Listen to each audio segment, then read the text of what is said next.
Bueno, pues es un enorme placer estar aquí en Puerto Vallarta con el doctor Orozco, quien tuve la fortuna de conocer hoy en persona, aquí también con el doctor historiador, con todos ustedes. No veo mucho millennial, por cierto, ¿eh?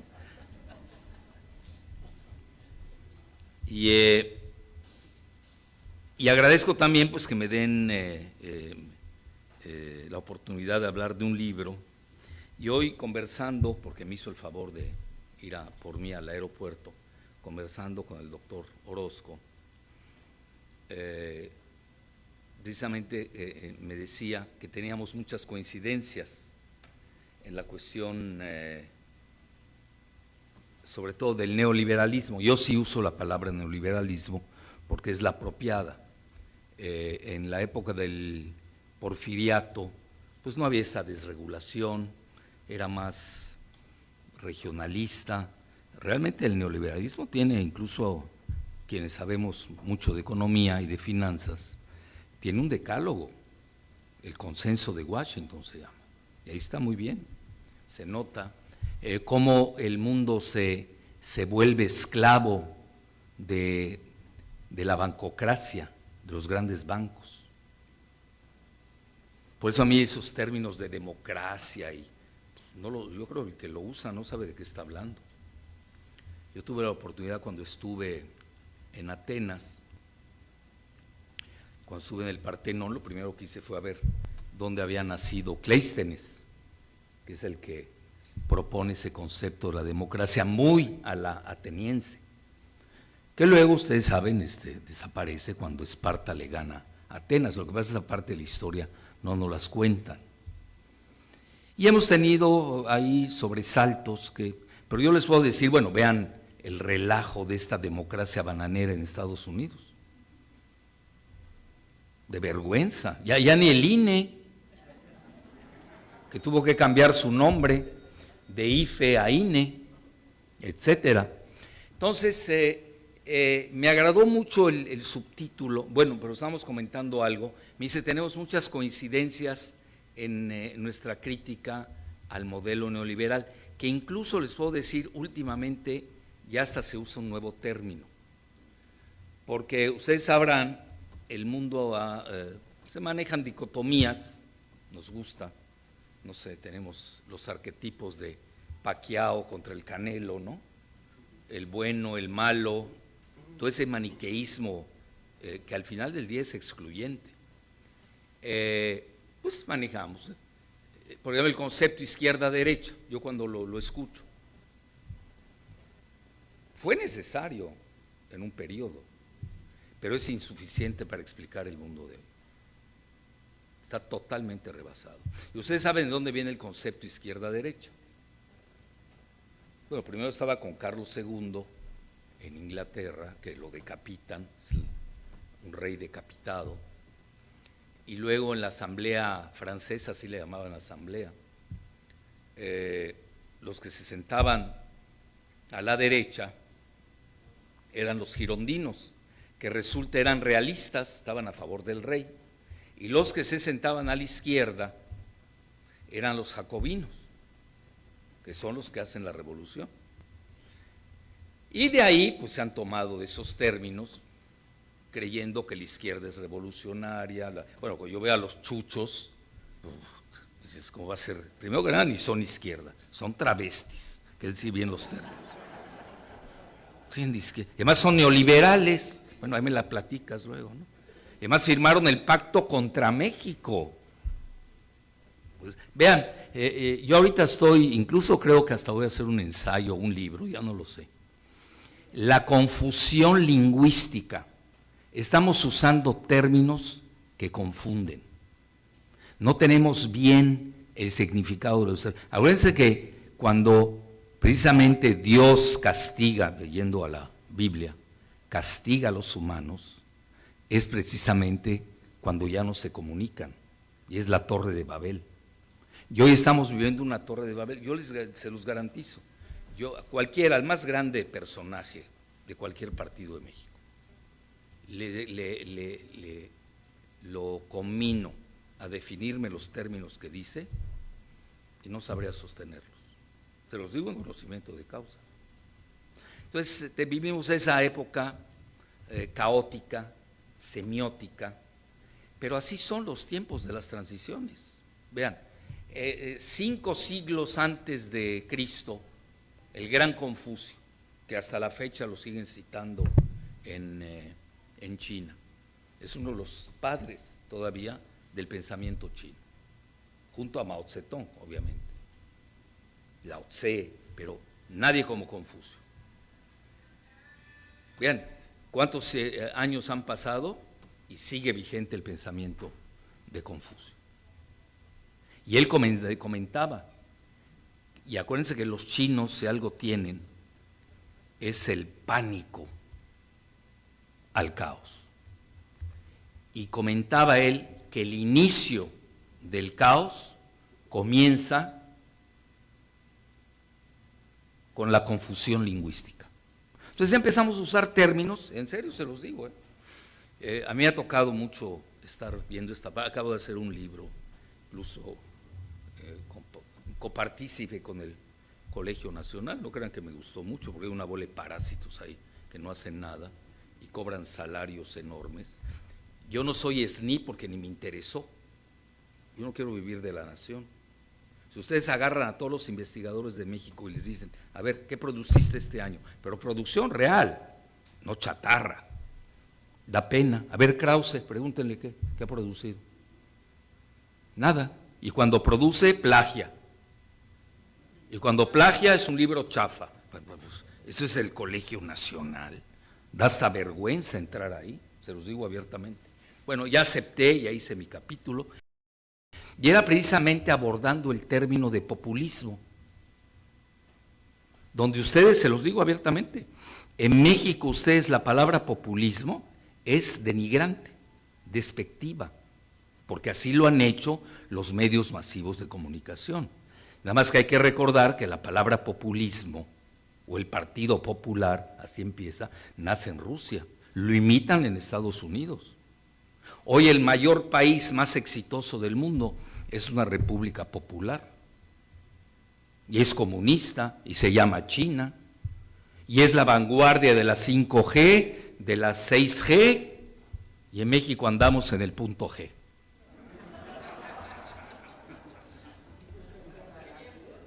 Bueno, no está mal, ¿no? Pero con eso, y después, ¿qué sigue? Entonces, recuerdo yo cuando va, pobrecito, a mí ya hasta me cae bien, de tanta lástima que me ha dado, Peña, va, creo que fue en Canadá, a una cumbre del entonces Tratado de Libre Comercio, y arremete, seguramente Videgaray le dio las notas, y empieza a pegarle al populismo Peña. A ver, Peña, ¿qué sabe de eso? Videgaray no lo sabe. Nos conocemos todos en este país. Y es cuando Obama, y conste, yo no soy muy pro Obama ni nada, pero a mí cuando me preguntan, ¿y tú qué eres, izquierda o derecha? Ahorita en el siglo XXI, yo les digo, yo uso mis 2 hemisferios cerebrales, pero tengo mi hemisferio dominante, es el izquierdo, porque vivo en Latinoamérica. Es decir, no es lo mismo vivir en Suecia, con 6 millones de habitantes, donde tiene una cultura democrática, etc. Yo conozco muy bien todos los países escandinavos, que vivir en México y vivir donde tenemos 90 millones de pobres.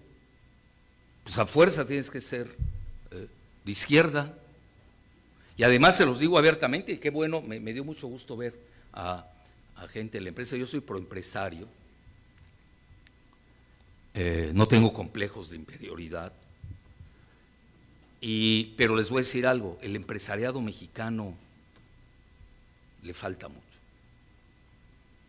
No es el empresario de Silicon Valley, desgraciadamente tenemos mucho, nada más vean, perdón, Gustavo de Hoyos Negros, yo cuando oigo sus discursos, digo, bueno, ¿de qué cueva lo sacaron? Personaje medieval, no están en el siglo XXI, Y no te tienes que estar peleando, se pueden dar consensos, plataformas comunes, pensar en México. Ahora, si tú me dices, no me gusta México, bueno, ya no hay nada que hacer. Pero entonces, ¿para qué me pones México sí? Si toda tu agenda va en contra de México. Es muy sencillo cuando uno opta por opciones. ¿Estás a favor de México? El camino es muy prístino, como dirían los clásicos. ¿Estás en contra de México? También es muy claro. No hay que perder el tiempo en esto. Bueno, entonces llegando a esto, les comentaba yo de que Obama, cuando pobrecito Peña, arremete contra el populismo y le dice Obama, y le da, fueron creo que 2 o 4 minutos gloriosos. Además, Obama es un gran orador, eso hasta él lo sabe, ¿no? Ha decaído, pero es un gran orador, nadie se lo quita. Y arremete y le dice, si ser populista, es decir, a favor del pueblo, es estar con la justicia social, yo soy populista. Si ser populista es estar a favor de la salud general de la población, yo soy populista. Y se siguió, y se siguió. Entonces me hace una cosa ahí que sale de Acambay, está cerca de Atracomucho, está a 10 kilómetros, diciéndole al presidente de la máxima potencia atacando el populismo, y el otro, el presidente Obama, en ese momento, defendiendo el populismo en Estados Unidos. Bueno, y ya que voy, la transfrontera tenemos definiciones diferentes. En México los medios masivos de comunicación del viejo régimen han creado una gran confusión de términos que muchas veces ni los entienden quienes los profieren. Entonces me sigo con la izquierda-derecha de la Revolución Francesa. Y luego llega, todavía era vigente, está bien, el marxismo, la clase obrera, seguimos con la izquierda-derecha, la Guerra Fría, seguimos con la izquierda-derecha, ya a nivel más universal. Luego viene la caída del muro de Berlín, la disolución de la URSS. Y ya entramos, pues ya no hay izquierda, perdió la izquierda, en ese sentido que se estaba manejando. Pero vean cuántos años pasaron. 1789, siglo XVIII, siglo XIX, siglo XX, oigan, ¿que no han evolucionado las ciencias sociales desde el punto de vista lingüístico? Seguimos usando los mismos términos, que además tienen otras atribuciones y calificativos. Yo creo que si empezamos nosotros esa tarea, va a ser benéfico. Tenemos que recorregir el lenguaje que hablamos, porque si no es una torre de Babel, se los digo abiertamente. Entonces, hoy cómo está el mundo a mi juicio.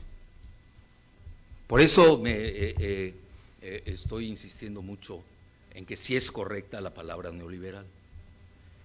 Claro, no tiene nada que ver con el liberal, que es político, que es una gente que opina, que es abierto, tiene otra definición. El neoliberal, así le pusieron, quieren que yo haga, es aquel que adopta los 10 puntos del consenso de Washington, que están muy bien elaborados. Además, ¿cuál consenso? Vean, otra palabra. ¿Cómo hablas de consenso en Washington, donde invitan a todos los países de Latinoamérica, incluyendo México, en una oficina en Washington? ¿Ahí hay consenso? ¿Ustedes creen que hay consenso en Washington? Te aplaste el poder gringo, por favor. Pues es demencia. Si yo me pusiera a ver cada vez que usamos un término, en serio, bueno, tú que eres jurista, bueno, tenemos que tener propiedad, hay que respetar el lenguaje. Y hay una irreverencia por la semiótica que a mí, se los digo abiertamente, me aterra. Entonces yo estoy tratando de entrar a otra dinámica. Por ejemplo, eso de chairos, fifís, ¿qué es eso? ¿Qué es eso? Los conservadores del siglo XIX no son los mismos del siglo XXI. Son diferentes. Y además pueden haber buenos conservadores, ¿cuál es el problema? O pésimos, pues depende. Se los digo abiertamente, sí hay que tener una matriz operativa, hay que tener una ideología, en eso se lo comentaba al doctor Andrés Manuel, a quien yo conozco desde Centla, de los pantanos de Centla. En eso está muy claro, Él es antineoliberal, punto. no se anda con cuentos. Y ustedes me preguntan, bueno, más allá de ser antineoliberal, ¿qué características tiene? Bueno, es en economía neo-keynesiano. Es una definición correcta para él. Cree en la infraestructura. No está a favor de la especulación financierista. Y aunque tenga ahí a varios itamitas en el gabinete, ¿no? Que por cierto les tocó aquí a derrotar, ¿no? Bueno, bueno, pero hay otro, a veces me dice, bueno, Mario Delgado también es itamita. Sí, pero acuérdense, él es Morena, es Regeneración Nacional, ya se regeneró. Bueno, sí, pues si no, se mete uno en cada lío, que para qué les cuento, ¿no? Pues tampoco uno puede estar generalizando. Bueno, entonces a lo que quiero llegar, después de, se da el mundo unipolar, cuando está solo Estados Unidos en el planeta, luego se mete a la orgía especulativa, no me voy a meter ahorita a esos datos, pues además yo doy esas clases, y se viene abajo, empieza a decaer el imperio financierista de Estados Unidos. Y es cuando renace Rusia, porque ya no era la URSS, llega Vladimir Putin al poder, principios del año 2000, y empieza a crecer. Vienen los atentados del 11 de septiembre, todo un show hollywoodense, que si no hubieran existido habría que haberlos inventado, porque Estados Unidos necesitaba el petróleo de Irak y del Medio Oriente. Y eso que nos dice en México, que el petróleo no sirve, que no sirven las refinerías, bueno, está bien. ¿Por qué tiene Estados Unidos 123 refinerías que no sirven? Están locos. Para que vean ustedes el nivel de discusión que tenemos en el país. Y una pinche refinería, Dos Bocas, no duermen porque se está haciendo una refinería. Una. Ya hay 6 que están tiradas y ya más o menos empiezan, o 5, no sé, están empezando a funcionar. Pues habían dejado el 50%. Se los digo abiertamente, Fox con su famoso Plan Puebla-Panamá, es una porquería, su Plan Puebla, que ni sirvió. Quería hacer 6 refinerías, pero ¿saben ustedes dónde? En Centroamérica. Bueno, o no tenemos memoria, o seguimos en la Torre de Babel. Fíjense lo que son las cosas. Calderón no empezó que quería hacer la refinería de Tula.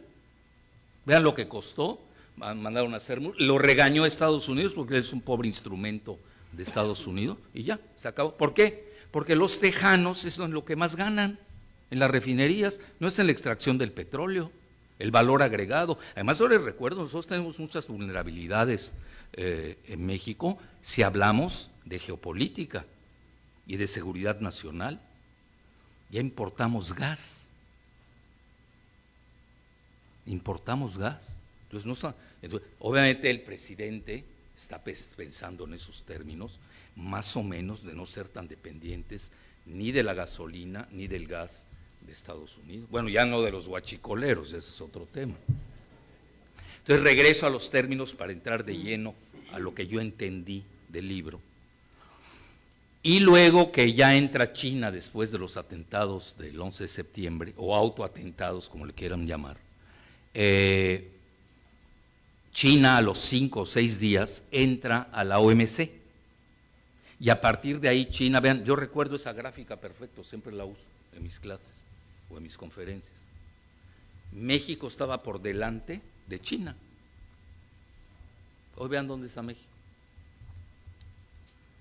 Estamos hablando, bueno, tu experiencia es de 20 años, lo que escribes. Oigan, del 11 de septiembre 2001, pues casi, fíjate, simultáneo, porque hoy estamos en el 20, si no me equivoco, ¿no? Bueno, entonces, sí, pues ya esta confusión, ya está de números, fraudes cibernéticos, ya no se sabe ni contar, etcétera. Bueno, es parte del juego.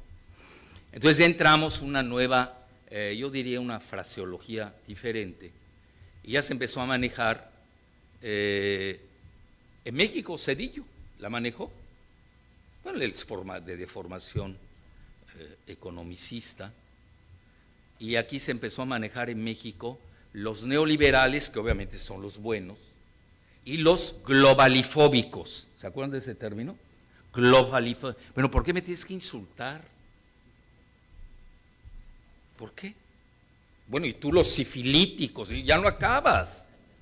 Imagínense en qué nivel estamos del debate político, no hay categoría. ¿Por qué no hay nivel? Esa es la realidad.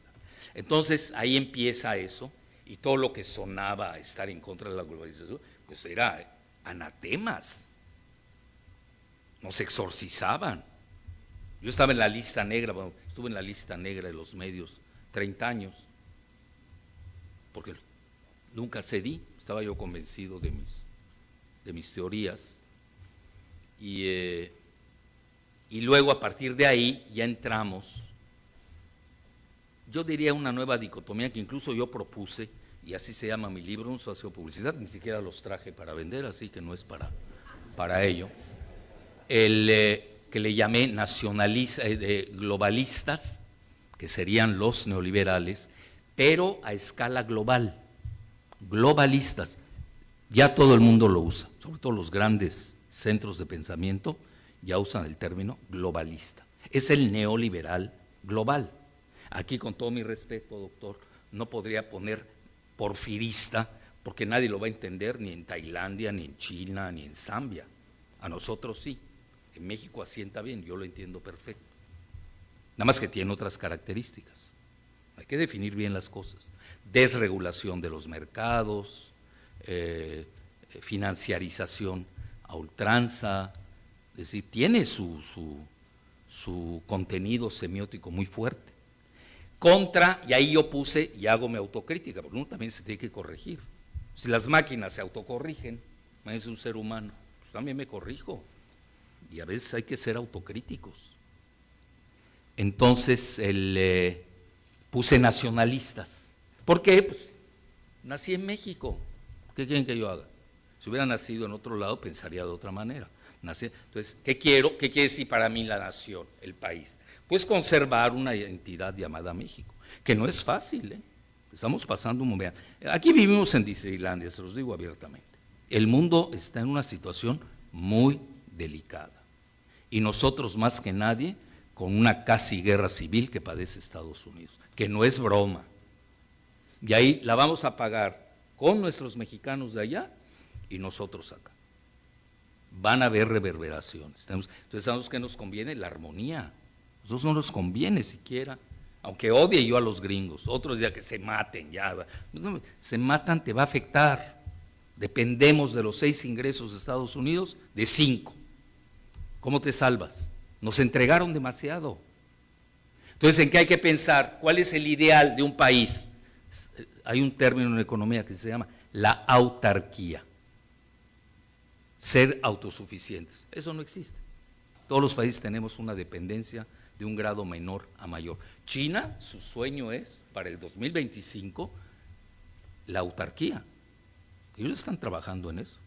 Ya no quieren que les estén boicoteando, les encarcelan a la hija del dueño de Huawei, vienen todas las sanciones de Trump, ya no quieren jugar. Entonces ese sería el ideal de un país que quiere que siga México. ¿No quieres que exista México? Pues entrégalo, síguelo entregando, a ver qué queda. Pues no va a quedar nada, ya entregaron todo. Nos queda todavía el litio, tenemos litio en Sonora, la mayor reserva del mundo.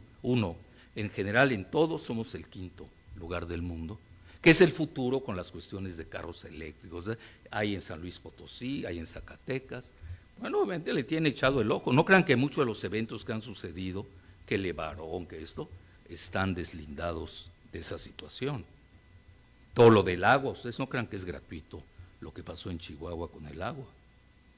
Las guerras del futuro son las guerras del agua, etc. Todo tiene un contexto. Entonces, a lo que quiero llegar, ¿cuál es mi autocrítica? Ya no me gustó mucho lo de nacionalistas y hoy prefiero usar el término de soberanistas. Me gusta más. Se entiende más. Ya nacionalista a mí me suena old fashion, ¿no? Me suena ya. Prefiero algo más moderno. Bueno, cuando vuelva a sacar el libro con más capítulos, así le voy a poner, globalistas contra soberanistas. ¿Cuál es el pleito en Estados Unidos? Es ese. Biden es un globalista. Ahí están Soros, los Rothschild. Vean las mentadas de madre que se dieron entre Ivanka, la hija de Trump, y el sobrino de los Rothschild. En Twitter, mentadas de madre. Sí, la situación es difícil y es real eso. Estados Unidos va a acabar definiendo por qué camino se va. Luego traen un maniqueísmo, donde Biden, el discurso, cuando aceptó ser el candidato por el Partido Demócrata, hablaba el de la luz y los demás son la oscuridad. Vean, yo si algo conozco es Irán. Viajado todo el país. Si algo conozco es la historia del Medio Oriente. Si algo conozco es la historia de Maní, quien inventa el maniqueísmo. Que es excluyente, porque al otro hay que matarlo. Cuando tú empiezas a usar términos maniqueos, al final del día tienes que acabar con tu enemigo o te van a acabar a ti. Ahí no caben las diarquías. ¿Por qué creen que nunca se dieron triarquías y cuando se dieron las diarquías en el Imperio Romano, acabaron en monarquías, en uno solo? Al final del día, la cúpula del poder es uno e indivisible, no caben dos. Bueno, a eso vamos a ir. Todo eso lo tenemos que tener presente. Entonces ya, casi para concluir esta parte, ¿y hoy en qué mundo andamos? Vean, porque uno tiene que estarse reciclando. Lo que yo les dije de nacionalistas contra globalistas, pues fue hace un año o dos. Y ya me quedé corto. ¿Por qué? Ante la nueva realidad. ¿Cuál es la nueva realidad? Estamos ante una bipolaridad, nueva bipolaridad tecnológica, donde el mundo está fracturado en dos. Estados Unidos por una parte, frente a China, aliada de Rusia. Y los demás, bueno, son muy simpáticos, votan en la ONU, hay 193 países. They do not exist. We, México, we don't exist. No existimos. ¿En qué? A ver, estamos en la cuarta revolución industrial. En la anterior, ¿en qué estamos? La cuestión satelital, la cibernética de la primera generación, los satélites. Dígame qué estamos. La nueva. Sí, pero ese es Tequila Valley, ese es Maquila. No, yo hablo de innovación, quienes lo crean, con todo mi respeto, y ya lo hablamos ahora en la comida. Guadalajara es Maquila, no está innovando. Yo hablo Silicon Valley, nos guste o no, está innovando. Microsoft sola vale 1.5 millones de dólares, 1.5 veces más que todo el Producto Interno Bruto de México. Y qué bueno que dijiste lo de Tequila Valley, porque ese yo le puse. Tenemos que tener un centro, y esa es la carencia de la 4T. A eso quería llegar. A la 4T le falta la T de tecnología. Bueno, también lo entiendo, yo me dedico a la geopolítica. Y más que decir, que como dijo mi tocayo, que me nombraron el máximo experto en problemas internacionales, no fue así. En realidad, Réseau Voltaire, que es un portal muy importante de Francia, me nombró el máximo geopolitólogo de Latinoamérica. Tampoco me la creo. ¿Por qué me nombraron? Porque nadie lo hace. Soy el único que lo hace. Así de fácil. Ojalá formemos gente en geopolítica. No estamos pensando en esos términos. Entonces ahí tienen ustedes, ya les di un panorama rápido lingüístico, que es importante, que existe esa confusión, y me gustó mucho, curiosamente me gustó más el subtítulo de tu libro, porque sí marca la pauta en la que estamos. Dice la transición del neoliberalismo a la cuarta transformación. Es cierto. Ahora, regresemos a los términos. ¿Qué es la primera transformación? ¿Cuál fue? Según Andrés. Yo le digo a Andrés, pues lo conozco toda la vida.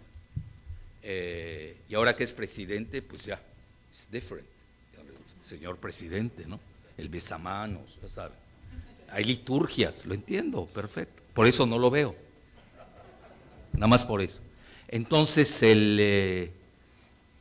la primera transformación fue la independencia de México, que aquí me corrige el historiador, no se hubiera dado sin la intervención foránea.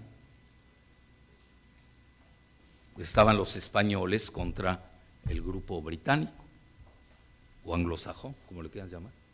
Primera, ojo, lo que estoy hablando es de, no hemos tenido una transformación interna nuestra, fuera de los mayas, y los olmecas, y los aztecas, y zapotecas, créamelo, Primera transformación. Segunda transformación, ya lo dijo el historiador, la Reforma. ¿Cómo ganó Benito Juárez? ¿Quién lo ayudó?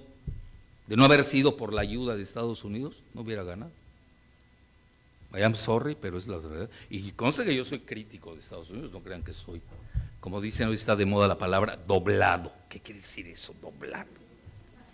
Usa sojuzgado, avasallado. Es muy rico el idioma español. Ya usamos terminajos de cantina barata. Y luego la tercera transformación es la Revolución Mexicana. Y la cuarta, bueno, ¿cuál es la cuarta? Según Andrés. Si vamos bien al pensamiento de Andrés Manuel, que además yo conozco en memoria, no bien, Alejandro lo sabe.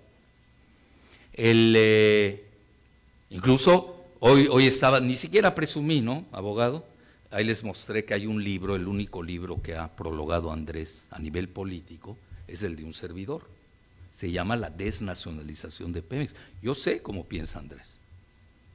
Soy cofundador de Morena. Pero hay partes de Morena que no me gustan. ¿Cómo voy a aceptar cascajo, escoria que vienen de los otros partidos? Se volvió ahí un basurero de reciclaje el partido, con dominicanos, guatemaltecos, piratas caribeños. ¿Qué es eso?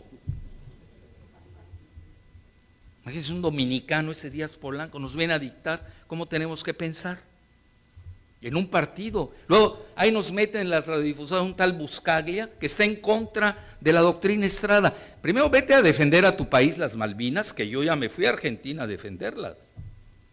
Ya lo ponen en la radio, radios que son concesiones del Estado mexicano, donde no hay equilibrio en las opiniones. Pongan a uno que sí sabe de la doctrina Estrada, que les expliquen por qué llega la doctrina Estrada a México, porque fue una necesidad ontológica. Después de la guerra de 1846, después de los tratados de Guadalupe Hidalgo, después de los tratados de Bucareli, que hoy cumplimos, bueno, este año, 100 años, y nadie los conoce, son secretos. No lo cuenten, yo tengo la copia, pero no lo escucharon. Y otro pues me la dio. Pues, saben que le voy a dar buen uso. Nadie conoce cuáles son, qué fue un apartheid tecnológico. Discriminación tecnológica. Incluso el ejército mexicano no puede tener X número de armas, tropas en la frontera, y los narcos sí, ahí me la platican.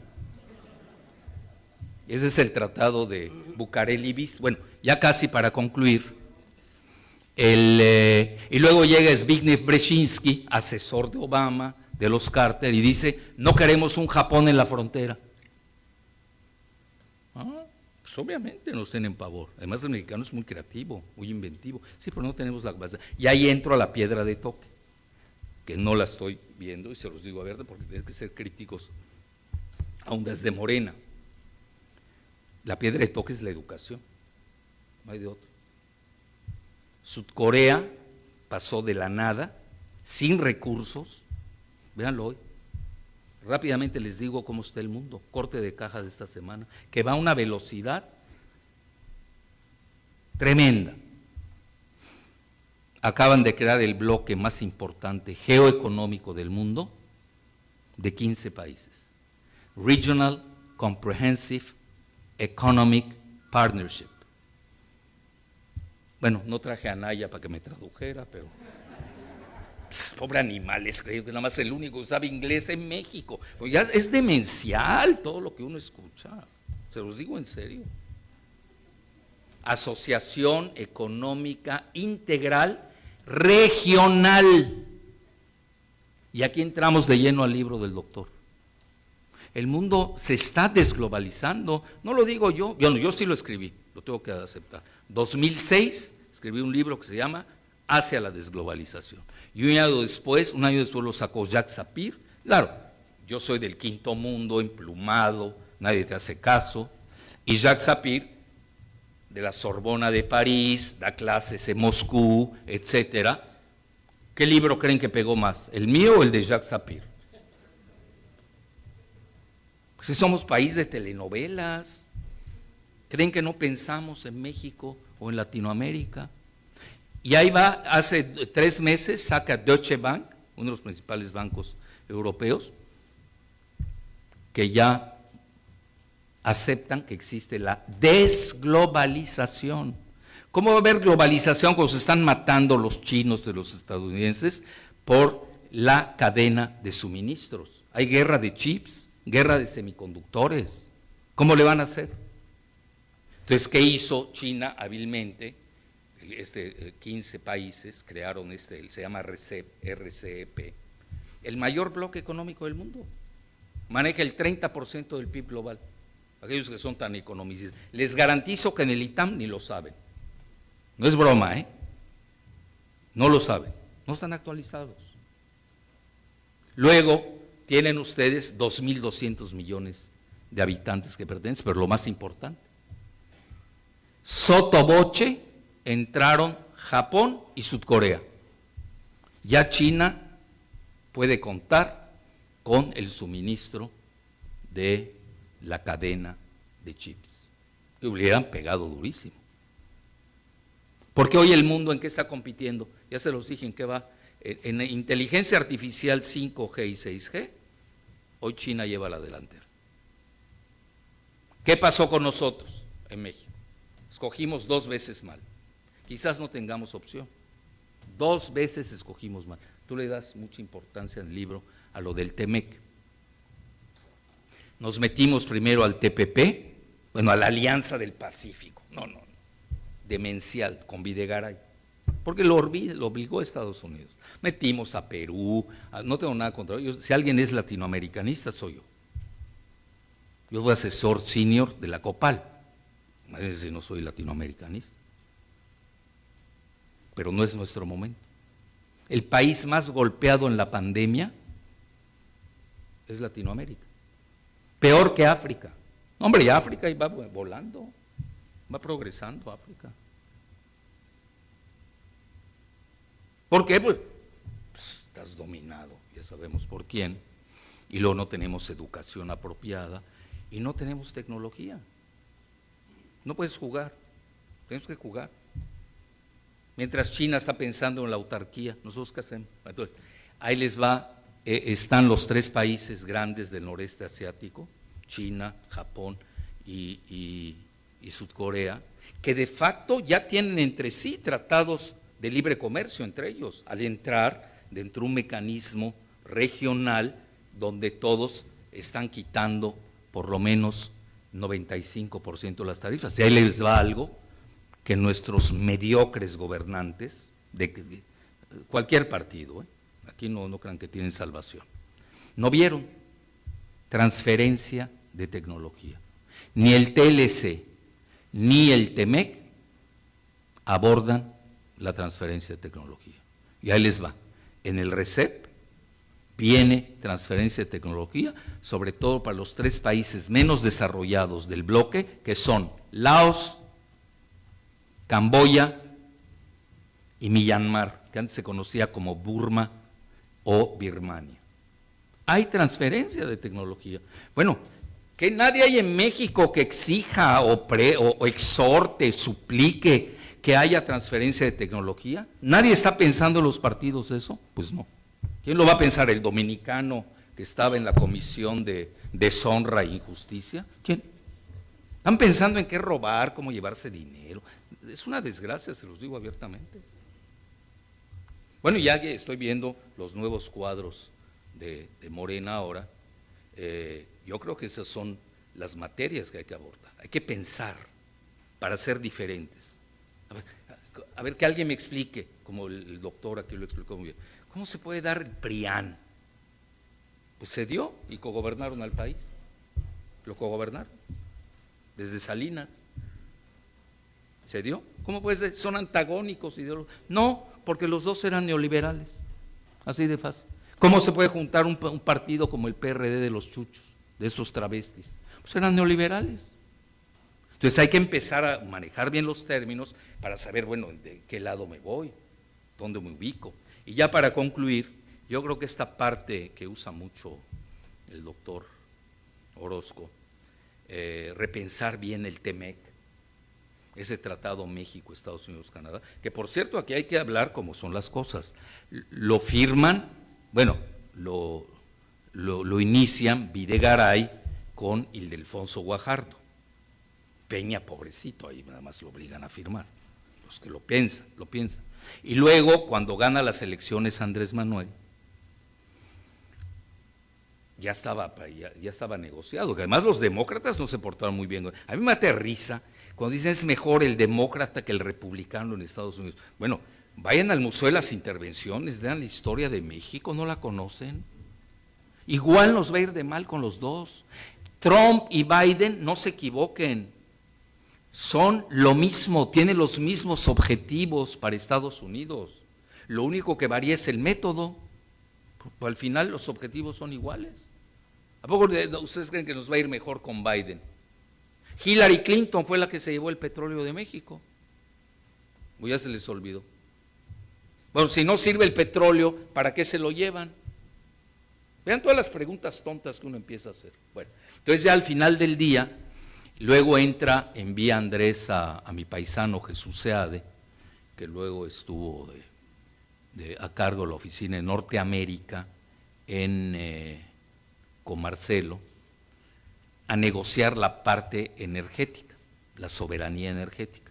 Bueno, y acuérdense que los demócratas querían imponer en el TEMEC embajadores laborales, attaché, así les llaman, para vigilar que en México se les esté pagando, subir los salarios para que no sean tan competitivos con los salarios de los trabajadores en Estados Unidos. ¿Por qué razón? Porque la base, ya que está tan de moda esa palabreja, la base de los demócratas pues, es la clase obrera, y había que beneficiarlos. Si a nosotros no nos fue bien en esta parte con los demócratas, y tampoco con los republicanos, no nos fue ir bien con ninguno. Nosotros tenemos que pensar mexicano, tenemos que pensar y empezar desde ahora, para 2, 3 generaciones, como lo hizo Sudcorea, más o menos empezarnos a mover en consecuencia con el horizonte de la famosa autarquía. Y ya para finalizar, me gustó mucho lo de la Cuarta Transformación, pero sobre todo por la letra T, que incluso, se los digo con humildad, de rigor, el presidente ya la usa, estamos en una transición, es real. Y incluso en una entrevista que a él le llevaron y le gustó mucho, cito yo a Gramsci, es el gran pensador marxista italiano, fuera de serie, que él hablaba precisamente de las transiciones, cómo son. Las transiciones son muy peligrosas, muy peligrosas. Él hablaba, el viejo régimen, aplíquenlo a México, no acaba de morir, y el nuevo régimen no acaba de nacer. En eso estamos. Y en el intermezzo, es decir, en la interfase, nacen muchos monstruos. Es lo que estamos viviendo hoy en México. Por eso, la parte final, que además me llamó la atención, que la concluye el doctor, ya estoy por acabar, el doctor Orozco, que fue el 14 de julio, fecha emblemática, aunque tú no eres francés, pero ya sabes qué pasó el 14 de julio en Francia.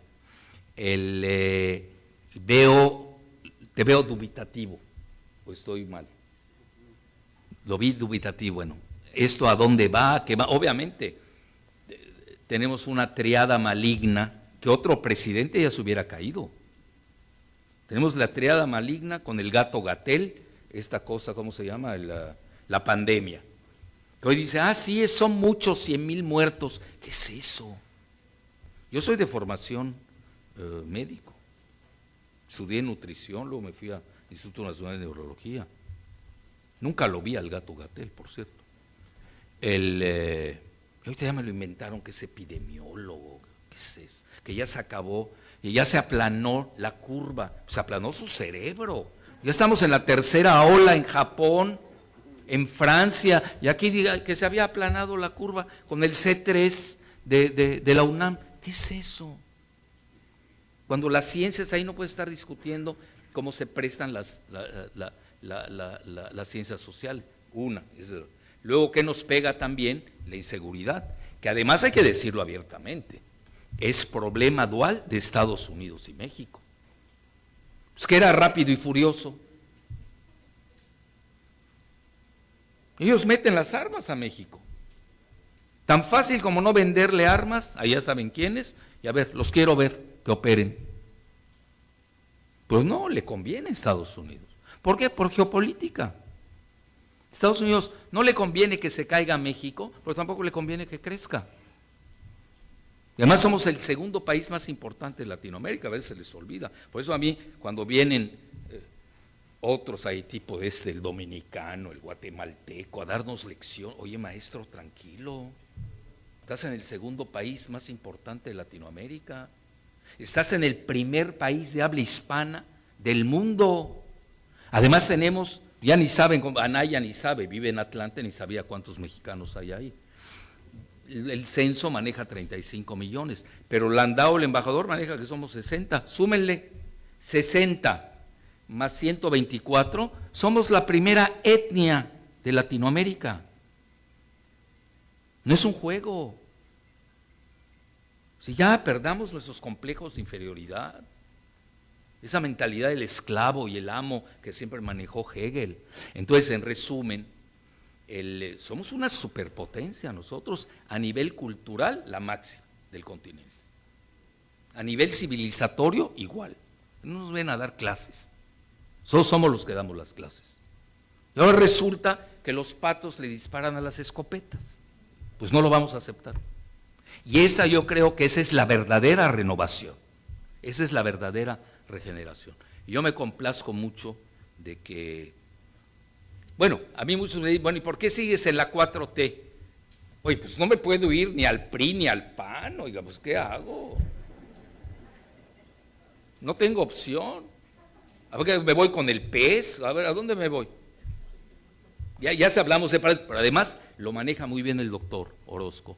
Hay una grave crisis de partidos. Hoy los partidos no es de México nada más, México es uno de los reflejos a nivel mundial.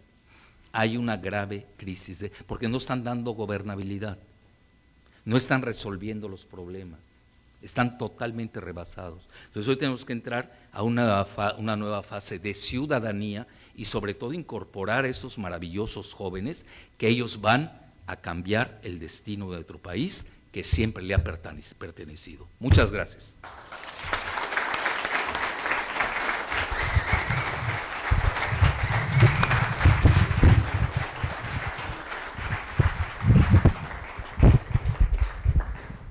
Muchas gracias, doctor. Como siempre, magistral.